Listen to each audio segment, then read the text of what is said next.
Assalamualaikum warahmatullahi wabarakatuh. Bismillahirrahmanirrahim. Alhamdulillahi rabbil alamin.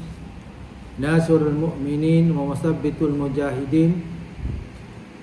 Ashhadu an la ilaha illallah wahdahu la syarika lah wa ashhadu anna Muhammadan abduhu wa rasuluh. Allahumma salli wa sallim wa barik ala sayyidina Muhammad wa ala alihi wa sahbihi wa man tabi'ahum bi ihsanin ila yaumiddin. Amma ba'd. Fa ya ibadallah, usikum wa iyaya bittaqwallah faqad fazal muttaqun. Fatazawwadu fa inna khairaz zadi taqwa wattaqun ya ulil albab. Allahumma syrah lana sudurana wassir bi umurana wahlul 'uqdatam min alsalina yafqahu aqwalana. Allahumma zidna ilma warzuqna fahma walhamdulillahi rabbil alamin. Usikum wa iyaya bittaqwallah faqad fazal muttaqun wa tazawwadu fa inna khairaz zadi taqwa wattaqun ya ulil albab. Yang dikasihi Tuan Imam, Tuan Bilal, yang diraikan para jamaah, hadirin hadirat, muslimin dan muslimat yang dikasihi Allah Subhanahu wa taala. Alhamdulillah, syukur kita kepada Allah Subhanahu wa taala kerana pada malam ini sekali lagi kita diizinkan oleh Allah untuk bersama di majlis ilmu. Mudah-mudahan apa yang kita lakukan pada malam ini ataupun segala amalan kita diterima oleh Allah Subhanahu wa taala. Jadinya untuk malam ini kita akan sambung lagi perkara yang seterusnya pada muka surat 19, iaitu kepada apa yang disebut oleh Nabi SAW, nazratun ilal alim ahabbu ilayya min ibadati sanatin siyamiha wa qiyamiha. Kata Nabi SAW, sekali melihat wajah orang berilmu adalah lebih aku suka daripada beribadat selama setahun, rajin berpuasa dan mendirikan sembahyang malam. Ini kerana sudah tentu orang yang berilmu yang mahu mengerjakannya. Okay. Jadi hadis ini hadis dhaif ke? Bila sebab hadis dhaif tak boleh boleh dijadikan hujah lah. Okay. Cuma untuk dijadikan amal saja. Okay, dhaif ni, dia dhaif ni bukan atas matan hadis tu, tapi dhaif ni pada riwayat dia. Di mana hadis ini dipetik daripada kitab Tarikh Damsyik melalui riwayat Al-Hafiz bin Asakir. Ya. Jadi saya sebut ni sebab hadis ni pernah menjadi apa ni? Menjadi isu sebab sebilangan hadis yang dipetik daripada kitab-kitab Imam Ghazali tidak dinyatakan riwayatnya siapa, begitu. Kadang-kadang ada di kalangan ilmuwan yang cuba samakan dengan apa yang sebut oleh Imam Ghazali dengan hadis-hadis yang ada ataupun hadis-hadis yang sahih juga, atau disebut sebagai takhrij hadis. Maksudnya Imam Ghazali tu dia tak sempat untuk mentakhrijkan hadis dalam kitab-kitab dia. Dia tak sempat nak kata hadis ni dhaif ke, hadis ni sahih ke, hadis ni hasan ke, dia tak sempat. Okey, jadi menjadi tanggungjawab orang yang terkemudian, termasuklah hari inilah di kalangan ilmuwan-ilmuwan, di kalangan pekaji-kaji. Asal kitab Imam Ghazali ni dia telah dinyatakan hadis tu apa, dhaif ke atau tidak. Okay. Cuma dalam kitab ni dia tak nyatakan begitu. Cuma saya sempat carilah tadi. Dalam keadaan saya balik lambat hari ni, saya sampai lambat rumah hari ni. Jadi saya sempat juga menoleh, mentalaah sedikit tadi. Sebab saya tak naklah jadi isu hadis dhaif, hadis palsu lah, tak nak hadis palsu lah. Okay, hadis palsu ni tak boleh dibaca dan tak boleh disebarkan. Tapi kalau hadis dhaif masih boleh disebarkan, boleh masih diamalkan. Cuma dhaif tu kena ingat, dhaif tu bukan pada matan hadis tu, tapi dhaif tu ada pada riwayat tu. Ya. para muhaddisin dia tak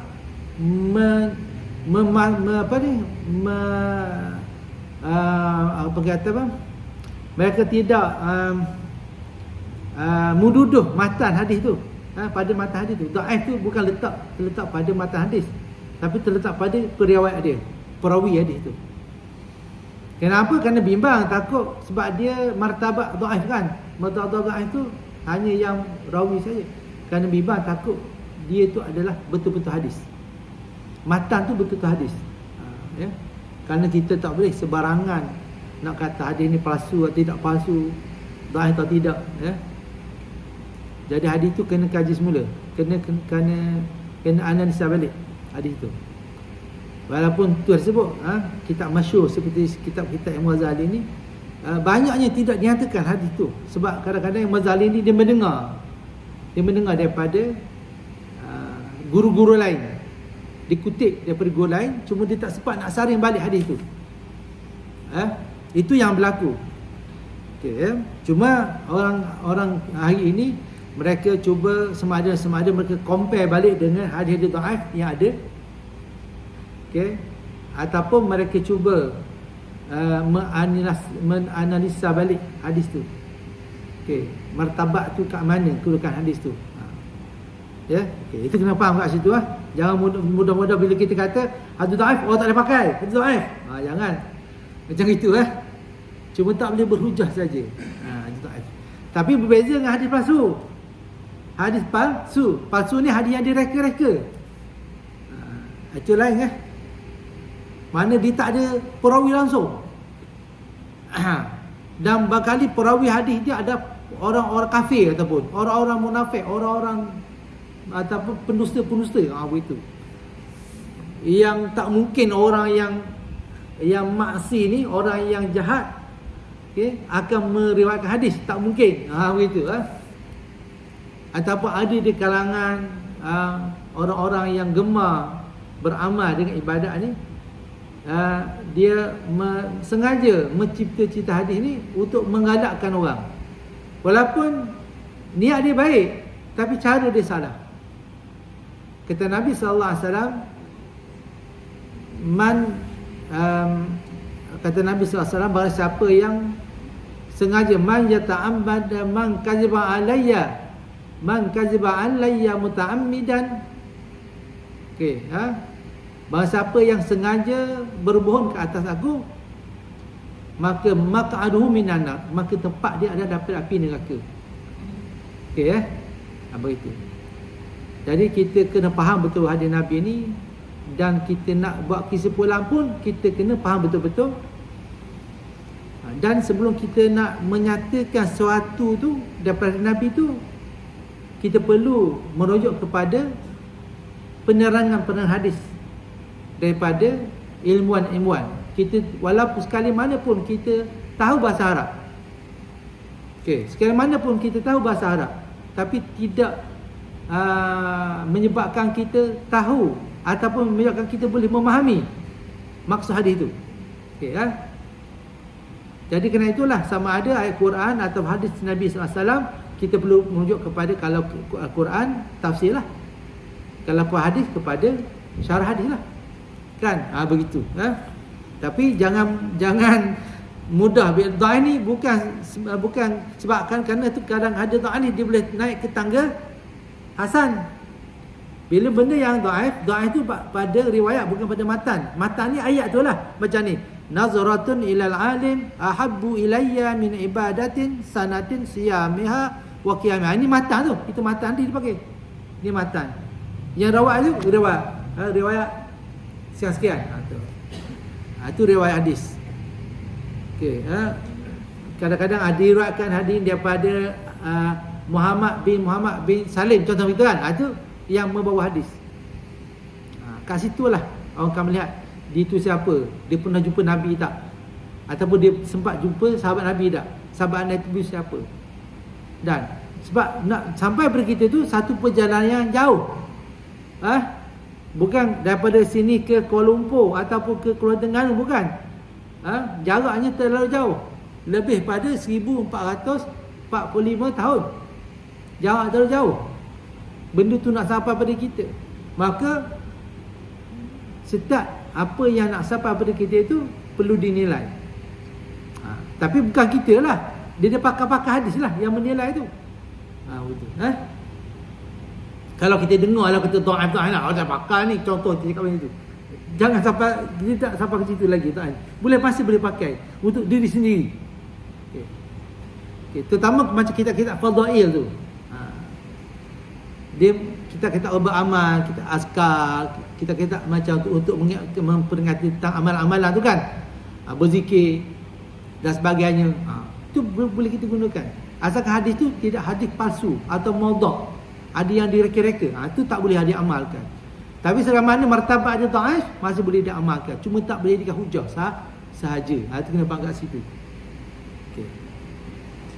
Jadi maksud hadis tadi, hadis ni adalah, saya sebut tadi, adalah riwayat Al-Hafiz bin Asakir dalam kitab Tarikh Damsyik, dan ditarikkan hadis yang dhaif, yang maksud kata Nabi, melihat kepada orang alim ni, kata Nabi, lebih suka bagiku, kata Nabi, daripada seorang yang beribadat selama setahun, sama ada puasanya atau bangun malam. Itu ada seorang penceramah itu yang terkenal juga, dia baca hadis ni. Jadi orang persoal tentang hadis tu, jadi persoal tu jangan melampau-lampau, begitulah. Kita kena berhati-hati, macam tu. Jangan sampai kita kan, ada juga orang yang tak beramal dengan dhaif ni, ada. Tapi saya ingatkan supaya kita jangan lampau. Tu. Sebab dia ada tangga-tangga hadis ni, Jadi kata Nabi tu Nabi nak sebutnya bahawa maknanya betapa baiknya kalau kita melihat seorang yang alim, yang beramal tadi. Begitu. Lebih-lebih lagi daripada kita melihat benda-benda yang tak berfaedah, ataupun kita melihat atau menonton benda-benda yang tak beri manfaat. Sekadar kita tengok orang alim, okey dah, nampak pahala dah, begitu. Okey. Sabda Rasulullah yang lain, ala adullukum ala asyrafi ahli jannah, qalu bala ya Rasulullah, qalahum ulama ummati. Hadis ni juga saya tak sempat nak cari tadi, tak sempat nak jumpa hadis ni. Cuma ada lah mata-mata yang seakatan dengan dia ni, yang sama dengan dia. Okey, dan hadis tu ada sahih lah. Di mana kata Nabi SAW, adakah kalian tahu siapakah yang paling mulia di antara penghuni syurga? Para sahabat menjawab, bahkan kami ingin mengetahui perkara itu ya Rasulullah. Lalu Rasulullah SAW menjawab, mereka adalah para ulama, orang-orang berilmu dan umatku. Nabi sebutnya penghuni syurga itu siapa? Saya daripada Nabi-Nabi, saya daripada Rasul-Rasul, saya daripada Salafus Salih, saya daripada isteri Nabi, tak? Adalah di kalangan orang yang alim daripada umatku. Kan Allah dah kata dah kan, innama yakhsyallaha min ibadi ulama. Di kalangan hamba-Ku yang takut kepada aku adalah di kalangan ulama. Dan Nabi sebut juga, andai kata kalaulah dunia ni tiada lagi pemimpin, maka ulama lah tempat kita kembali. Ulama juga tempat kita berpegang, ulama lah. Ibaratnya ulama ni adalah pemimpin yang tak rasmi. Dan ulama ni mata-rata, bukan ulama orang TV tu je. Kat kampung kita mungkin ada ulama, kat daerah kita mungkin ada ulama. Bukan orang yang masyhur lah TV tu, tak mesti yang tu. Itu ulama ni. Rata-rata kita boleh jumpa ulama ni, Jadi ini adalah berkaitan bagaimana galakan kita mendatangi para ulama.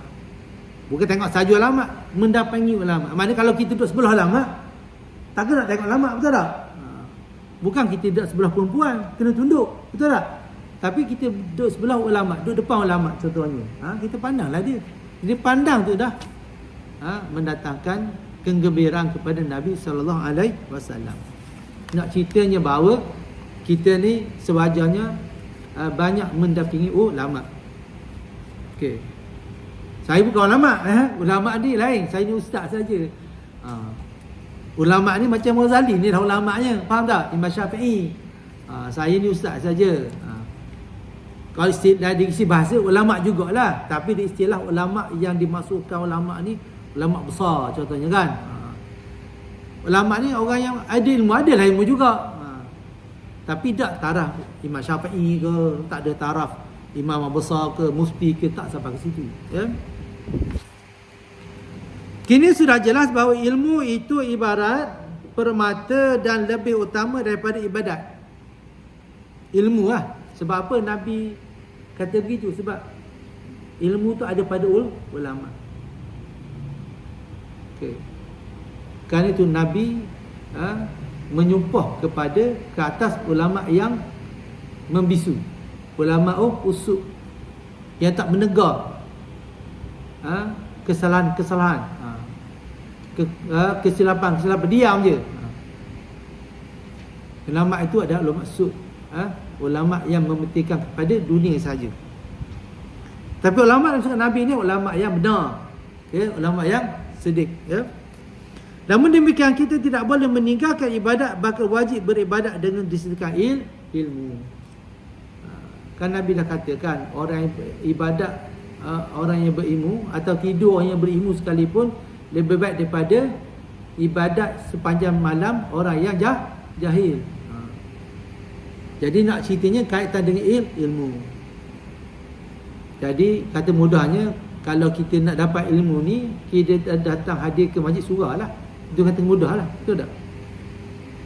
Ataupun kita boleh juga kutip daripada ceramah-ceramah agama melalui melalui media massa, melalui online dan sebagainya. Kita boleh juga.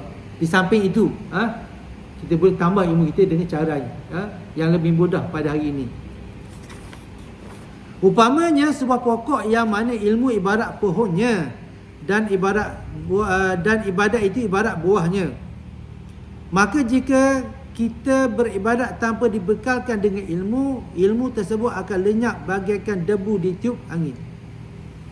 Okey, sebuah pokok yang mana ilmu ibarat pohonnya dan ibadat ibarat buahnya. Ilmu tu sebagai pohonnya dan ibadat ibarat buahnya.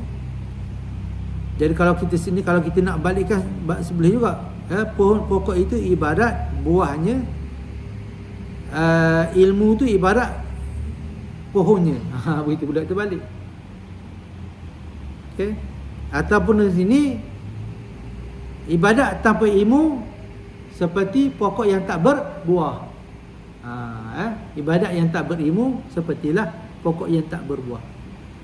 Tanam pokok tu je, siram hari-hari tapi tak ada hasil. Maksud begitulah. Buat ibadat siap pergi petang siang malam tapi tak menghasilkan pahala. Kan disebut sini, jika beribadat tanpa dibekalkan dengan ilmu, ilmu tersebut akan lenyap bagaikan debu di tiup angin. Jadi amalan dia tanpa ilmu. Betul? Ibadat atau amalan tanpa ilmu. Di sini jelas menunjukkan bahawa kedudukan pohon adalah lebih penting kerana pohon merupakan inti utama. Sebab dia kata pohon itu ilmu, betul tak? Akan tetapi buah mempunyai fungsi yang tidak kurang juga pentingnya. Oleh kerana itu kita harus memiliki kedua-duanya, itu ilmu dan ibadat. Maksud kalau ada ilmu tapi tak beramal, tak jadi. Faham tak? Ada ilmu mesti beramal. Kalau sekadar ada ilmu tapi tak beramal, tak jadi juga. Apatah lagi kalau beramal atau beribadat tanpa ilmu, itu lagilah tak sewajarnya berlaku. Semuanya itu berkatalah Imam Al-Hasanul Basri, tuntutlah ilmu tanpa melalaikan ibadat, dan beribadah tanpa melalaikan tuntutan mencari ilmu. Jadi dalam waktu sama pun, nak tak nak kita kena juga beribadat, terutama solat. Dah keadaan macam mana pun, kan, paling kurang pun kita mencari pendapat yang paling ringan contohnya.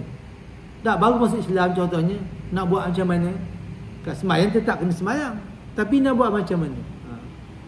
Lalu kita cubalah mencari kaedah-kaedah yang paling mudah. Contoh, kalau menurut Abu Hanifah, membaca sekadar satu ayat dalam solat tu dah memadai. Macam kita wajib baca Fatihah kan, 7 ayat. Tapi pada Abu Hanifah atau mazhab Hanafi, memadai dengan baca satu potong ayat saja. Contoh, kalau bismillah tersebut ayat, Bismillahirrahmanirrahim, Allahu Akbar, dah cukup dah. Gitu. Ataupun dengan cara kedua, orang yang bermasuk Islam contohnya, mu'alaf contohnya, dia datanglah ke surau, ikut-ikut je. Paling kurang datang surau, ikut-ikut. Itu sewajarnya lah bagi seorang mu'alaf, betul tak? Takkan mu'alaf ni nak berkung kat rumah. Tak wajar dia masuk Islam, tentu kat rumah nak buat apa? Kan? Sama seperti orang yang jahil jugalah. Jadi sebab tu bila mulut Islam sebagai mu'alaf, kehadiran dia ke surau tu sangat penting. Terutama dia nak sembahyang. Dan kadang dia tak tahu nak baca apa-apa, jadi sekurang-kurangnya imam tu dapat menampung sembahyangnya. Jadi kat situlah perlu faham. Jangan sekadar masuk Islam tapi tak beramal. Tak kurang dengan orang yang Islam dah lama tapi tak beramal. Tak. Sedangkan orang yang baru semula Islam ni, tak, dia ibarat sebagai kanak-kanak yang baru dilahirkan, mana dosa tak ada lah. Orang yang masuk Islam ni, mu'alaf ni. Jadi bermula dari situ tu dah kira untung lah pada dia tak. Macam kita ni hidup lama dah, dosa dah tak tahu nak cakap apa kan. Tapi disebabkan ada doa tu, maka dapatlah kita hapuskan dosa-dosa kita yang lalu tu. Maknanya ada peluang untuk kita hapuskan dosa. Tapi bagi orang mu'alaf yang baru Islam tu, masa dia tak ada dosa. Contoh kalau dia mengucap 2 kalimah lalu meninggal, maka meninggal dia seperti kanak-kanak, tak ada dosa apa-apa. Ada berlaku begitu tak? Okey. Kini keadaan menjadi semakin jelas bahawasanya manusia perlu memiliki ilmu dan beribadat. Sekali, ilmu kena ada, kena buat, ilmu kena cari, ibadat kena buat. Di samping ilmu adalah yang paling utama. Ini kerana ilmu merupakan inti dan petunjuk dalam menjalankan ibadat. Kerana itulah Allah mengutuskan seorang Rasul, Nabi Muhammad SAW, bukan dengan jasad badan dia semata-mata, tapi Allah bekalkan Nabi itu dengan Al-Quran. Al-Quran itu pemandu kepada Nabi dalam dakwah dia. Kalau Nabi, sekadar Nabi saja tercengang-cengang dah, dia nak cakap apa, nak sampaikan apa, nak cakap apa. Kerana itulah di sana Allah bekalkan pada Nabi itu Al-Quran. Tujuan dia apa? Untuk menjadi bekalan kepada Nabi dalam usaha dakwahnya. Ditambah dengan kehebatan mukjizat yang ada pada Al-Quran. Dan mukjizat Nabi yang paling besar Al-Quran tu, yang kekal sampai hari ni, yang tak boleh dicabar. Begitu. Mukjizat ni apa dia? Mukjizat ni adalah jika kita jika kita melawani dia, maka kita akan jadi lemah. Itu mukjizat. Mukjizat saya kata ajaza, melemahkan. Jadi sifat mukjizat ni dia luar daripada kebiasaan. Contoh Nabi Ibrahim dibakar dengan api. Pada adatnya terbakarlah Nabi Ibrahim AS, tapi tak terbakar. Kerana mukjizat. Kerana mukjizat itu adalah perkara di luar kebiasaan. Kalau biasa-biasa tak boleh mukjizat. Kalau berlaku pada orang biasa, dia panggil karamah, wali. Berlaku juga, tapi bukan Nabi lah. Tapi kalau berlaku ke atas Nabi, dia panggil mukjizat. Mukjizat ni antara bekalan yang dibekal kepada Rasul-Rasul untuk berhadapan dengan musuh Allah. Seperti Nabi Musa, dia tungkat dia menjadi ular yang besar, lalu memakan ular-ular ahli sihir Firaun. Akhirnya ahli sihir Firaun itu memeluk Islam, tak beriman kepada Nabi Musa dan Allah Subhanahu wa taala. Perhatikan sabda Rasulullah SAW, al-ilmu imamul amal wal amal tabi'uhu, yalhimu su'ada wa yahrimuhul ashqiya. Kata Nabi sallallahu alaihi wasallam, ilmu itu adalah pemimpin kepada amal, dan amal adalah makmumnya. Jadi amal tu dia mesti ikut ilmu. Maksudnya begitu lah. Amalan itu mesti ikut ilmu.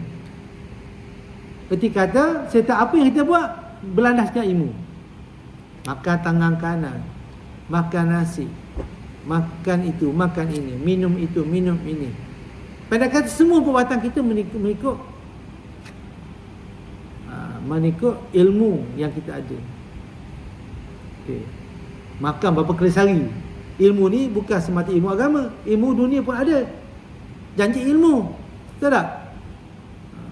Nak baki kereta, nak baki motor, nak baki basikal, semua kena ilmu. Kalau tak ada ilmu, nak baki mana basikal? Dia jadi nak masak, ada ilmu.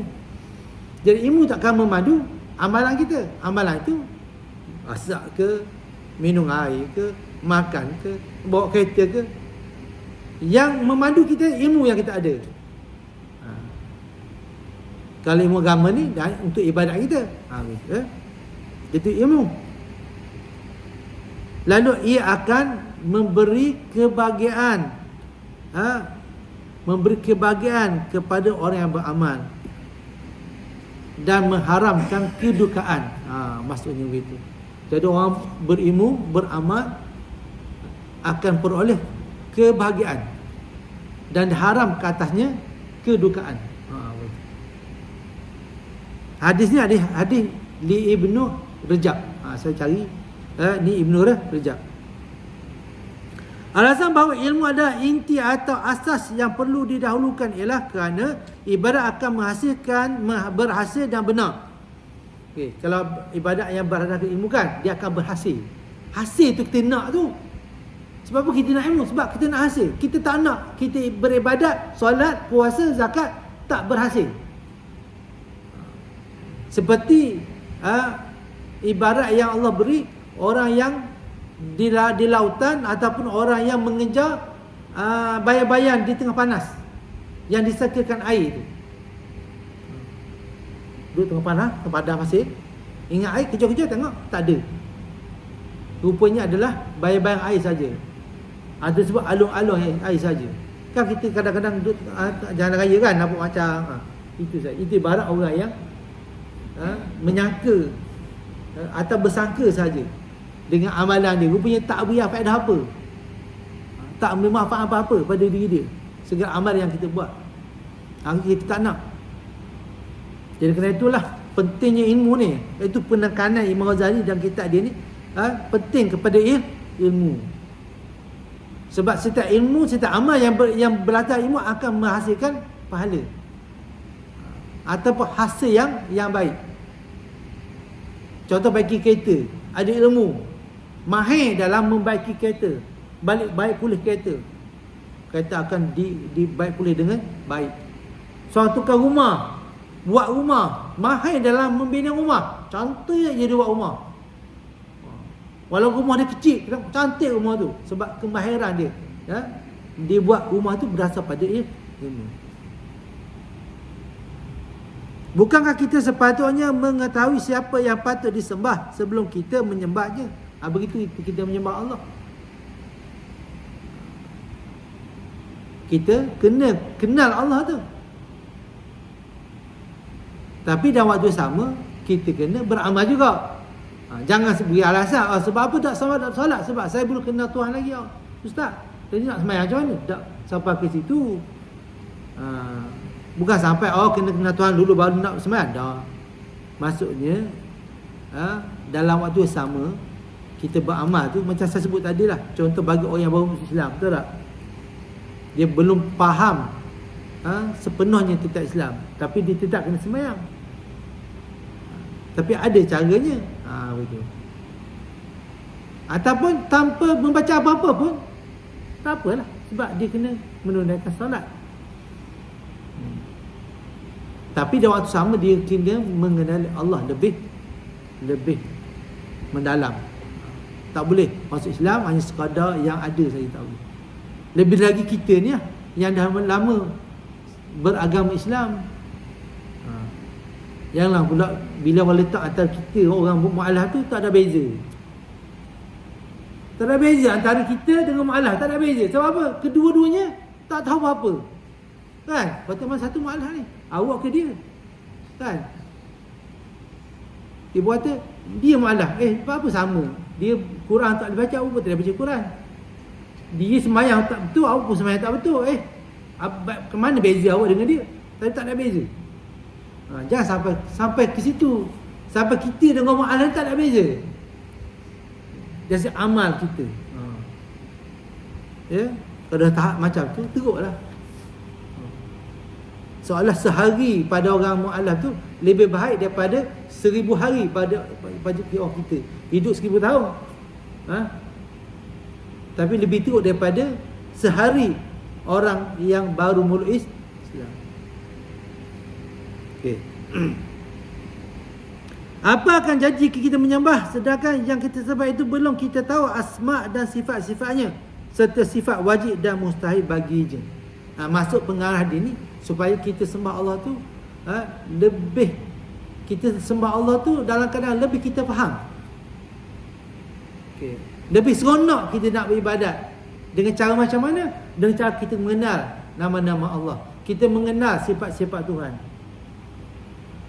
Macam baca Quran lah. Tak. Kalau dia belajar tajwid, dia faham tajwid, jadi menyebabkan dia lagi galak untuk baca Quran. Tapi kalau dia baca Quran, baca je, tak seronok nak baca, tak tahu apa benda. Panjang pendek tak tahu, dengar entah ke mana. Seronok tak? Tak seronok nak baca macam tu. Dan akan menjadi seronok apabila kita tahu hukum hakamnya, baca sebutannya, lancarnya. Seronok lah baca. Dah baca lancar. Ada baca kokak dah seronok macam mana? Kat mana seronoknya kalau baca macam tu? Itu contoh. Kat mana seronok dengan tidak seronok tu. Okey ya. Jangan sampai ke situ kita ni ya.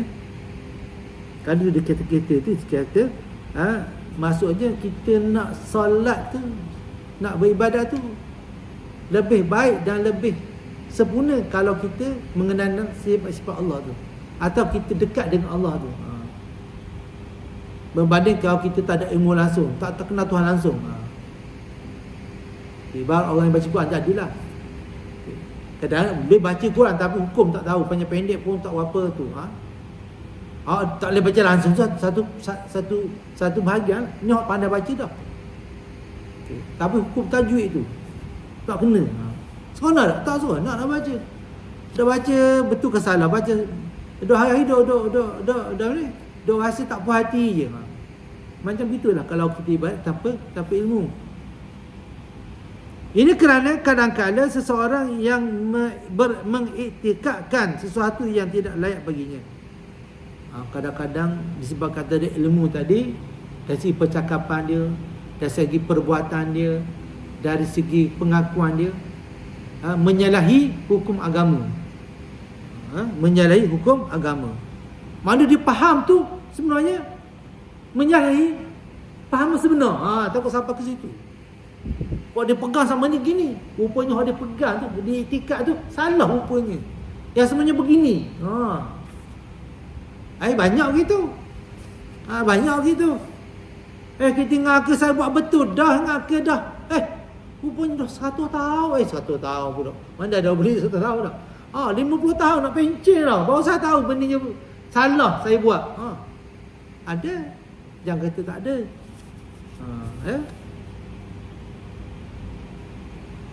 Maka ibadat yang diberikan itu akan sia-sia. Okay. Kalau dah dia berlaku dalam masa yang tertentu, okay, dan dia masih berpeluang untuk memperbaiki keadaan dia tu, tak apalah. Walaupun 50 tahun dah hidup contohnya, tapi takut dia tak berpeluang langsung, tak tahu bahawa dia buat tu salah, tu beratlah macam tu. Jadi nak tak naknya kita kena sentiasa berwaspada, dan kita kena sentiasa kita kena sentiasa bermuhasabah, menilai balik semula tu amalan yang kita buat tu. Faham tak faham buat tu? Betul ke tak betul tu? Jangan sekadar semayang saja. Kita takut ke situ. Terdapat sebuah cerita yang mengisahkan tentang dua orang lelaki. Yang seorang adalah orang yang berilmu yang tidak pernah beribadat, dan seorang lagi adalah orang yang tidak berilmu tapi menjalankan ibadat. Kemudian keduanya diuji oleh seseorang tentang berapa kadar kejahatan bagi kedua orang tersebut. Maka si penguji itu pun mendatangi keduanya dengan mengenakan pakaian yang megah. Lalu dia berkata kepada orang yang rajin beribadat, "Wahai hamba-Ku, aku telah mengampuni seluruh dosamu. Maka sekarang engkau tidak perlu beribadat lagi." Lalu ahli ibadat menjawab, "Oh, itulah yang aku harapkan darimu, ya Tuanku." Ahli ibadat menganggap si penguji sebagai Tuhan sebab dia tidak mengetahui sifat sebenar Tuhannya. Maksudnya orang yang sembahyang Islam tapi tak pernah kenal Tuhan. Begitu. Tak pernah kenal Allah, tak pernah kenal langsung Allah. Lalu datanglah orang menyamar sebagai Tuhan. Okay. Ya ke tidak? Boleh jadi sebab Dajjal tu di akhir zaman ramai mengaku Dajjal tu Tuhan. Kalau dia tahu Dajjal tu bukan Tuhan, dia tak akan mengaku Dajjal tu Tuhan, sebab dia tahu sifat Tuhan tu macam mana. Dah kalau Dajjal tu berwajah manusia, dah tentulah bukan Tuhan. Kalau Dajjal tu dah sebagai sifat manusia, dah tentu bukan Tuhan. Dan lebih-lebih lagi, Tuhan tu memang tak boleh nampak. Memang kita tak nampak, takkan ada. Takkan nampak Tuhan tu. Kalau dah ada juru depan kita tu, dah tentu bukan Tuhan lah. Itu pada orang yang berilmu. Tapi pada orang yang tak berilmu, Tuhan juga. Lalu Dajjal pun, okey, aku beri makan kepada kamu. Dia pun, ini Tuhan lah. Jadi dia anggap Tuhan tu memberi makan. Itu Tuhan pada dia. Sedangkan Tuhan lebih pada itu. Jadi pada orang berilmu, ni bukan Tuhan ni. Tuhan bukan begini. Itu pada orang yang berilmu. Tapi orang tak berilmu, boleh jadi. Kalau berdasar kepada kisah-kisah Dajjal tu, di akhir zaman, manusia akan mengaku dia sebagai Tuhan. Bukan kita kata Dajjal, Firaun, Namrud, tak. Dah berlaku sebelum tu. Yang mengaku dia sebagai Tuhan. Dan dia sendiri mengaku dia Tuhan. Memanglah mesti dia mengaku dia Tuhan dulu. Baru akan, iya ke kau Tuhan ke? Macam mana bukti kau Tuhan? Dia akan tunjuklah bukti-bukti dia dengan ilmu sihir yang dia ada. Sama lah Firaun kan, menggunakan sihir dan sebagainya. Pada orang yang tak berilmu, tidak mustahil dia percaya benda itu. Daripada orang berilmu, kan, dia akan menolak perkara tersebut. Tak mungkin seorang Tuhan yang bersifat manusia. Lebih lagi kalau duduk depan kita, seketul macam tu, dah tentu bukan Tuhan lah. Tak payah nak berbahas lagi lah. Sebab pada sifat Tuhan tu, kita tak boleh nampak dengan panca indera kita. Itu dari ilmu yang kita ada. Tak payah nak berdebat, tak payah nak berlawan lah. Tak payah nak berhujah dah, itulah. Sifat Tuhan yang kita patut tahu. Sebab apa? Sebab Tuhan tak akan wujud depan kita. Maksudnya Allah tu ada, tapi tak akan nampak di hadapan kita. Tak akan. Macam adanya manusia, macam kita semua duduk depan macam tak ada. Tak akan berlaku. Selanjutnya sang penguji mendatangi orang yang berilmu, yang ketika itu dia sedang minum arak. Penguji berkata, "Wahai manusia, Tuhanmu akan mengampuni dosamu." Dengan geram dia menjawab, "Kurang ajar," sambil mencabut pedangnya. "Engkau fikir aku tidak kenal siapa Tuhan?" Nak bandingkan orang yang berilmu tu minum arak, tapi ada ilmu. Contohnya, sekalipun minum arak, tapi dikenal Tuhan. Bila orang datang depan dia mengaku Tuhan, dia pun menafikan itunya bukannya itu Tuhan. Walaupun dia tak sembahyang, minum arak, tapi dikenal Allah. Dia tak pengaruh dengan dakwah orang yang mengaku sebagai Tuhan. Seperti akhir zaman ni Dajjal lah. Sesuai dengan Dajjal tu, nama pun dengan Dajjal lah, sesuai dengan Dajjal. Kita pun biasa guna perkataan Dajjal ni, Dajjal dia ni. Betul tak? Pada orang jahat lah.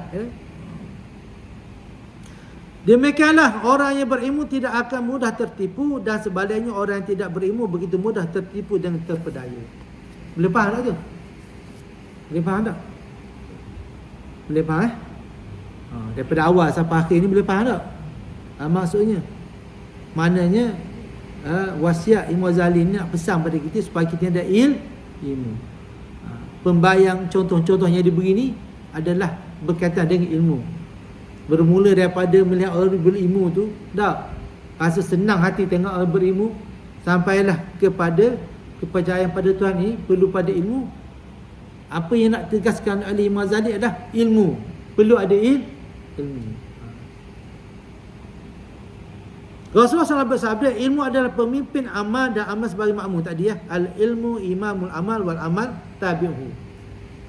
Tu Nabi SAW bersabda lagi, Allah memberikan ilmu kepada orang-orang yang berbahagia, tidak kepada orang celaka. Sambung kan tadi. Yulhimul su'ada wa yuhrimuhul ashqiya. Sambung daripada hadis tadi. Al-ilmu imamul amal wal amalu tabi'uhu. Lepas tu yalhimul su'ada wa yahrimuhul ashqiya. Ya. Jadi di satu hadis tu Allah memberikan ilmu kepada orang-orang yang ilmu adalah pemimpin amal dan amal sebagai makmun. Allah memberi ilmu kepada orang-orang yang berbahagia, tidak kepada orang-orang yang celaka. Riwayat Abu Nuaim, Abu Talib Al-Maki, Al-Khatib dan Ibnu Qayyim. Dia ada dinyatakan siapa yang meriwayatkan hadis ni. Cuma dia sebutlah hadis ni sahih ke tidak. Kesimpulannya, ilmu memang merupakan inti asas yang perlu didahulukan dan kemudian diikuti dengan ibadat. Ini kerana ibadat tanpa ilmu akan dihinggapi banyak penyakit yang merosakkan. Mengetahui dahulu zat yang harus disembah. Zat tu siapa? Tuhan lah. Okey, bagaimana Tuhannya? Sifat dan asma' dia.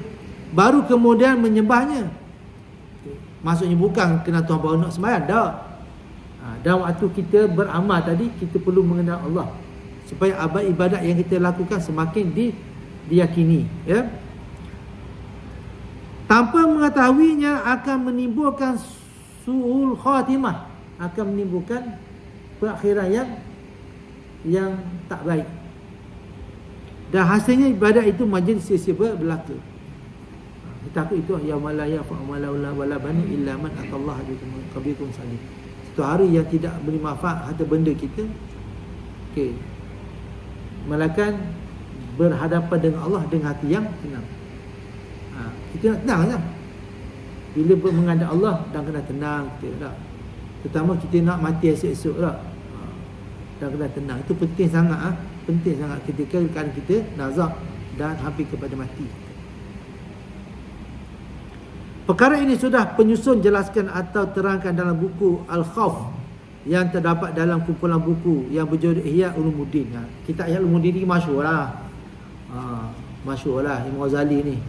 Saya ingat sebelum saya kenal, tak tahu kitab-kitab lain, kitab Imam Ghazali, Ihya Ulumuddin lah. Pak mula kita tahu. Sebab kat rumah kita ada, biasa ayah kita beli, ada kat almari kitab-kitab buku, tengok Ihya Ulumuddin yang terjemah dalam bahasa Melayu atau dalam bahasa Indonesia. Sekarang mari kita bahas buku Ihya Ulumuddin untuk mengetahui bahaya-bahaya yang boleh timbul dari sifat su'ul khatimah secara ringkas. Wallahu a'lam. Itu sajalah.